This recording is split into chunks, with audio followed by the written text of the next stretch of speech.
Halo guys, balik lagi sama gua Lucky ID. Seperti biasa, sebelum mulai videonya buat kalian yang sudah dukung channel Emin selama ini, terima kasih banyak.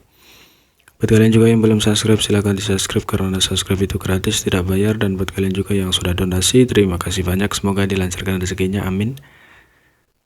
Kita bacain novel Merat Alpek chapter 5556.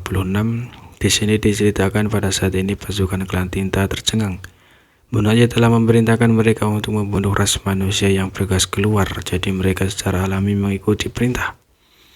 Tapi sayangnya mereka gagal menghentikannya. Pada saat ini dengan teriakan Yangke, beberapa tuan feudal klan Tinta terkejut mengetahui bahwa Bunaya yang lainnya telah menghilang. Apakah penguasa wilayah benar-benar melarikan diri? Awalnya klan Tinta tidak percaya ini dan bertarung dengan berani melawan master ras manusia. Tetapi setelah bertarung begitu lama, mereka masih belum melihat penguasa wilayah mengambil tindakan. Sekarang bahkan jika mereka tidak percaya, mereka harus mempercayainya. Penguasa wilayah benar-benar melarikan diri. Dalam sekejap moral pasukan klan Tinta anjlok. Meskipun kekuatan pasukan klan Tinta tidak merata, dengan lebih dari 1 juta dari mereka di sini, jika mereka bertarung sampai mati, mereka akan dapat menyebabkan kerusakan besar pada ras manusia. Breaking Dawn dan 2 kapal perang Viking mungkin bisa lolos tanpa cedera, tapi ribuan atau lebih pemburu Nomaden pasti tidak akan selamat. Namun sekarang setelah penguasa wilayah telah melarikan diri, pasukan klan Tinta telah kehilangan tulang punggungnya. Jadi bagaimana mereka bisa memiliki keinginan untuk bertarung?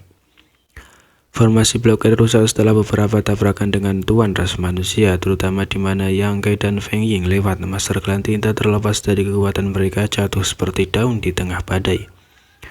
Dragon Roar dan Pony Grey terdengar saat sosok Yang Kai muncul. Aura kehidupan binasa satu demi satu menyebabkan klan Tinta gemetar ketakutan. Klan Tinta di pinggiran mulai mundur. Beberapa penguasa wilayah sudah melarikan diri. Apakah mereka akan tinggal di sini atau menunggu kematian? Pilihan mereka dengan cepat mempengaruhi klan Tinta di daerah sekitarnya. Dan lebih banyak dari mereka mulai melarikan diri dari medan perang. Tanpa seorang pemimpin, sejuta tentara yang kuat seperti tumpukan pasir lepas tidak mampu menahan satu pukulan pun. Ada juga tuan feodal yang berjuang sampai mati dan menolak untuk mundur. Tuan-tuan feodal ini tidak diragukan lagi melihat situasi dengan jelas. Jika mereka bertarung sampai mati masih ada peluang, tetapi jika mereka melarikan diri tidak akan ada peluang sama sekali.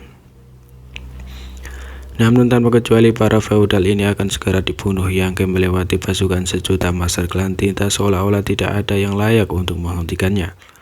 Dimanapun berlawannya paling banyak, dia akan membunuh jalannya. Dengan kekuatan bawahannya saat ini akan sulit bagi mereka untuk memusnahkan jutaan pasukan yang kuat ini.